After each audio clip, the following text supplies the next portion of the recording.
guys, welcome back to this week's Court Case Chronicles. I'm your host, Claire Kunash.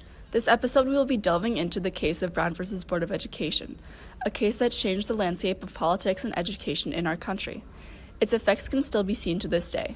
For now, we have two special guests, Cynthia Carmark and Chris Roberts, the grandchildren of two of the Little Rock 9 students, Gloria Carmark and Terrence Roberts, and get their perspective on the case. But first, before we can get into the case's effects, we have to discuss how the case came to be in the first place.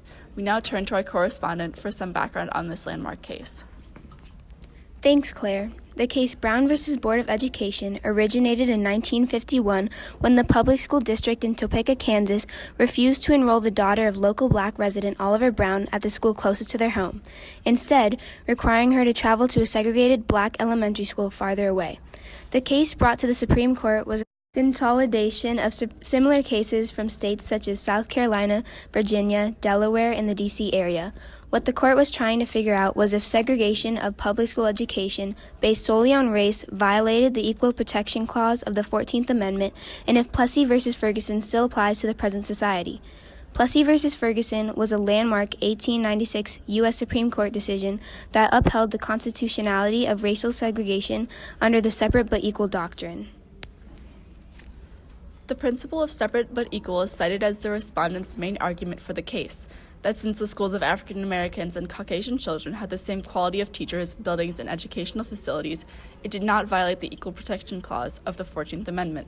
Cynthia Carmark, did your grandparents ever share stories of their schools before Little Rock, and were they really equal?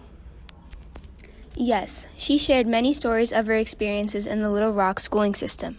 She went to the all-white school her junior year, and while it was supposed to be equal in quality to the all-black school she went to the previous years, it was evident that that was not the case. The ruling in Brown v. Board of Education completely changed her life, as she was then legally allowed to attend Little Rock Central High School. However, after that year, the high school closed down to prevent further desegregation, and she moved to Kansas City, Missouri, to finish her education.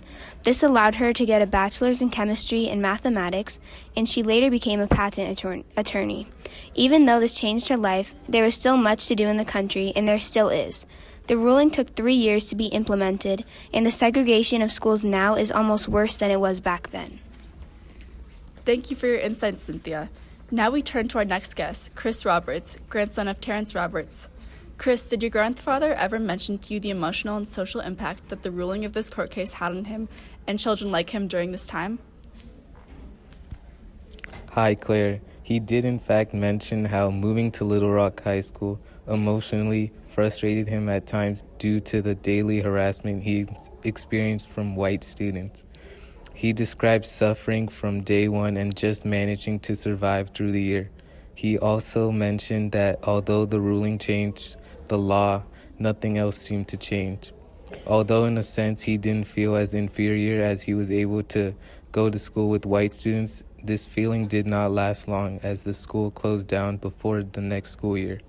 My grandfather then moved to Los Angeles and completed his high school education, later attending Cal State and earning a Bachelor of Arts degree in sociology.